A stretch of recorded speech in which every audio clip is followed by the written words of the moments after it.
Nifty 50 ஃபைனலாக consultant மார்க்கெட்டில் வந்து கம்ப்ளீட் ஆயிருக்கு. ஸோ மார்னிங்கே நம்ம ஒரு மூவ்மெண்ட் பார்த்தீங்கன்னா தெரிஞ்சிருக்கோம்.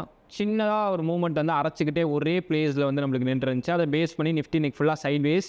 அண்ட் நெக்ஸ்ட்டு நம்மளுக்கான ஜோனில் வந்து நம்மளுக்கு ஒரு ப்ராப்பரான ஒரு என்ட்ரியே கொடுக்கல. அங்கேயே நம்ம ஃபிக்ஸ் பண்ணோம் சைட்வேஸ்னு. ஸோ டே ஃபுல்லாகவே ஒரு 15 மினிட்ஸ் டைம் ஃப்ரேமோ 5 மினிட்ஸ் டைம் ஃப்ரேமோ பேஸ் பண்ணுறது ஒரு டே ஃபுல்லாகவே ஒரு சைட்வேஸ்லேயே கம்ப்ளீட் ஆயிடுச்சு. யூடியூப் லைவில் ஒரே ஒரு என்ட்ரி கொடுத்துருப்பேன். மோஸ்ட்லி ஒரு ட்ரையலிங் அடிச்சிருக்கோம். பட் கடைசி வரைக்கும் எஸ்எல் அடிக்கவே இல்லை. கடைசியில் வந்து அப்படியே எண்டாகி நிற்கிது. ஒரு 50 பாயிண்ட்ஸ் ப்ரீமியம் ஏறி அப்படியே எண்டாகி வந்து நின்றுச்சு. ஸோ அதான் இன்றைக்கி டேக்கான கம்ப்ளீட் வந்து முடிஞ்சிருக்கு. ட்ராப்ஸ் வந்து நம்மளுக்கு கண்டினியூஸாக வந்து இன்க்ரீஸ் ஆகுது. கொஞ்சம் சேஃப் அண்ட் சைடாக ஆப்ஷன் ட்ரேட் பண்ணுறவங்க வந்து சேஃப் அண்ட் சைடாக வந்து ட்ரேட் பண்ணுங்கள். இப்போ நிஃப்டி வந்து நம்மளுக்கு இன்னொரு 2 டேஸ் தேர்ஸ்டே ஃப்ரைடே அந்த 2 டேஸ் நம்மளுக்கு கம்ப்ளீட் ஆகிடுச்சு அப்படின்னா நெக்ஸ்ட்டு நிஃப்டியோட டேரக்ஷன் வந்து நம்மளால் கிளியராக வந்து எக்ஸ்பெக்ட் பண்ண முடியும். ஸோ அதுக்கான கன்ஃபர்மேஷன் வந்து கிடச்சிக்கிட்டே இருக்குது வீக்லி கேண்டில். ஸோ வந்து க்ளோஸ் வைக்கட்டும், அதுக்காண்டி தான் வெயிட் பண்ணிட்டு இருக்கேன். ஸோ நாளைக்கு வந்து நிஃப்டி 50யோட எக்ஸ்பைரி டேவும் வந்து பார்த்தீங்கன்னா Nifty 50, bank Nifty, fin Nifty, mid of Nifty, அதுக்கப்புறம் பார்த்தீங்கன்னா ஸ்டாக்ஸ். ஸோ எல்லாமே மந்த்லி எக்ஸ்பைரி.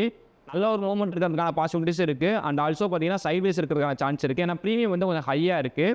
ஒரு 2 டேஸாக மெல்ட் பண்ணிட்டாங்க. ஸோ இதுக்கு மேலே வந்து நாளைக்கு ஒரு மூவ்மெண்ட் இருக்குன்னு எதிர்பார்க்குறேன். இருந்தாலும் டெக்னிக்கலி மார்க்கெட் எங்கிட்ட போகிறதுக்கான சான்ஸ் இருக்குது அப்படிங்கிறத நம்ம வாட்ச் பண்ணிடுவோம். One day time frame base பண்ணுற அளவுக்கு நிஃப்டி வந்து இந்த லோ பிரேக் பண்ணிச்சு அப்படின்னா அதோட நெக்ஸ்ட் லெவல் நான் எங்கே சொல்லியிருந்தேன் 24,000 நிஃப்டி வந்து ரீச் பண்ணுறதுக்கான சான்ஸ் இருக்குது அப்போ நம்ம மென்ஷன் பண்ணியிருந்தோம். ஸோ அதை பேஸ் பண்ணி தான் வந்துகிட்டு இருக்கு. நிஃப்டியோட 2 ஐடியா மட்டும்தான். நாளைக்கு எனக்கு neutral or gap up gap down எது ஓப்பன் ஆனாலும் சரி இந்த ரேஞ்சுக்குள்ளே எனக்கு நிஃப்டி ஓப்பன் ஆனால் போதும். இங்கே இருந்தால் எதிர்பார்க்காது ஒன்று இந்த செல்லு, அதாவது 870 வரைக்கும் போயிட்டு ஒரு செல் எதிர்பார்க்குறேன். எவ்வளோ தூரம் அப்படின்னு பார்த்தீங்கன்னா 24,500 வரைக்கும் ஒரு செல் வந்து எதிர்பார்க்குறேன். ஓகேங்களா?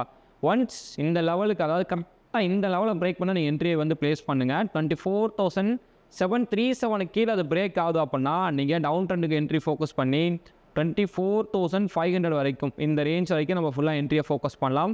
இதை பிரேக் பண்ணிச்சுன்னா ஆல்ரெடி நம்ம மென்ஷன் பண்ணிட்டு இருக்கோம் 24,150க்கு நிஃப்டி வரணும் அப்படின்னு மென்ஷன் பண்ணிட்டு இருக்கோம். ஓகேங்களா? ஸோ அப் ட்ரெண்டுக்கு இந்த ரேஞ்ச் நம்மளுக்கு பிரேக் அவுட் கன்ஃபர்மேஷன் கிடைக்குது அப்படிங்கிறப்ப நெக்ஸ்ட்டு இந்த பிரேக் அவுட் என்ட்ரி எடுத்தாலும் சரி, இல்லை இங்கேயே உங்களுக்கு ரிவர்ஸல் கன்ஃபர்மேஷனில் இங்கேயே நீங்கள் என்ட்ரியை ஃபோக்கஸ் பண்ணி அப் ட்ரெண்டுக்கு எடுத்தாலும் சரி.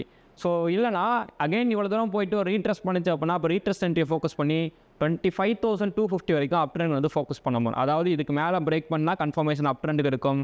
இந்த ரேஞ்சில் இருந்து ரிவர்ஸில் ஆச்சு அப்படின்னா டவுன் ட்ரெண்டுக்கு என்ட்ரி ஃபுல்லாக இருக்கும். ஸோ இதான் இன்ட்ராடே சார்ட்டு. இன்ட்ராடே சார்ட் பார்த்துக்கோங்க. உங்களுக்கு ஒரு ட்ரெண்டோட ரெசிஸ்டன்ஸ் லெவல் இருக்குது. அண்ட் நெக்ஸ்ட்டு பார்த்தீங்கன்னா நல்ல ஒரு குரூஷியலான டிமாண்ட் பிளேஸும் வேறு. இந்த பிளேஸில் இருந்து நம்மளுக்கு நிஃப்டி அப் ட்ரெண்டுக்கு தான் நம்ம ஃபோக்கஸ் பண்ணணும். அது நியூட்ரலாக ஓப்பன் ஆகி அப்படின்னா இந்த ரேஞ்சில் இருந்து நான் அப் ட்ரெண்ட் வந்து ஃபோக்கஸ் பண்ணுவேன். எனக்கு கேப் அப் எந்த ரேஞ்ச் இந்த ரேஞ்சுக்குள்ளே இருந்தாலும் எனக்கு அப் ட்ரெண்ட் வந்து ஃபோக்கஸ் பண்ணுறதுக்கான சான்ஸ் இருக்கும். அது இவ்வளோ தூரம் தான் ஃபர்ஸ்ட் டார்கெட். இங்கேருந்து ஒரு செல் என்ட்ரி வந்து கிடைக்கணும். ஸோ அப்படி செல் என்ட்ரி கிடச்சிச்சின்னா இங்கேருந்து ஆல்ரெடி நான் சொன்ன மாதிரி டவுன் ட்ரெண்டுக்கு தான் ஃபுல் ஃபோக்கஸ். இதில் ஒரு பிரேக் அவுட் என்ட்ரி கூட நீங்கள் ட்ரை பண்ணலாம். 24,500 வரைக்கும் டவுன் ட்ரெண்ட் வந்து ஃபோக்கஸ் பண்ணுவேன். இதுக்கு மேலே எனக்கு நிஃப்டி போகுது அப்படின்னா, இந்த ரேஞ்சுக்கு மேலே எனக்கு நிஃப்டி போகுது அப்படின்னா ஒரு ப்ராப்பரான ரீட்ரெஸ்ட் கிடச்சிச்சு அப்படின்னா அப்போ ரீட்ரெஸ்ட்டில் வந்து அப் ட்ரெண்டுக்கு வந்து ஃபோக்கஸ் பண்ணி ஃபர்ஸ்ட் லெவல் டார்கெட்டாக 25,000, நெக்ஸ்ட் லெவல் டார்கெட் பார்த்தீங்கன்னா 25,158 to 250 வரைக்கும் அப் ட்ரெண்டுக்கு வந்து ஃபோக்கஸ் பண்ணுவோம். ஸோ இதுதான் நான் வந்து எனக்கு என்னோட ட்ரேடிங் பிளானாக செட் பண்ணியிருக்க குரூஷியலான லெவல்ஸ். ஸோ யூடியூப் லைவ் வந்து கண்டினியூஸாக அட்டன் பண்ணிங்க அப்படின்னா இது ஜஸ்ட் 60% கன்ஃபர்மேஷன் தான். மீதி இருக்கக்கூடிய 30%, 10% வந்து அது நம்மளுக்கு அதாவது ஒரு மைண்ட் செட்டே இல்லாமல் இருக்கும். 30% மீதி இருக்கிறது பார்த்தீங்கன்னா ஸோ ஃபுல்லாக லைவில் தான். So live confirmation, current market confirmation base பண்ணால் நம்மளோட என்ட்ரி அண்ட் எக்ஸிட் எல்லாமே ப்ளேஸ் பண்ண முடியும். ஸோ அப்போ 90% அக்யூரஸியோட நம்ம ட்ரேடை எக்ஸிக்யூட் பண்ணுறப்ப நம்மளுக்கு அது நல்ல ஒரு சக்ஸஸ் ரேஸ், நல்ல ஒரு வின்னிங் ரேஷியோ பில்ட் பண்ணும். ஸோ உங்களோட ஓவரால் போர்ட்ஃபோலியோவே உங்களுக்கு பாசிட்டிவாக இருக்கிற சான்சஸ் வந்து அதிகமாக இருக்குது. அது கண்டினியூஸாக நீங்கள் லைவ் வாட்ச் பண்ணிகிட்டே இருந்தீங்கன்னா அது உங்களுக்கு தெரியும். ஓகேங்களா? So I am not a semi-registered advisor. This video for free education purpose only. Okay, thanks for watching. Thank you.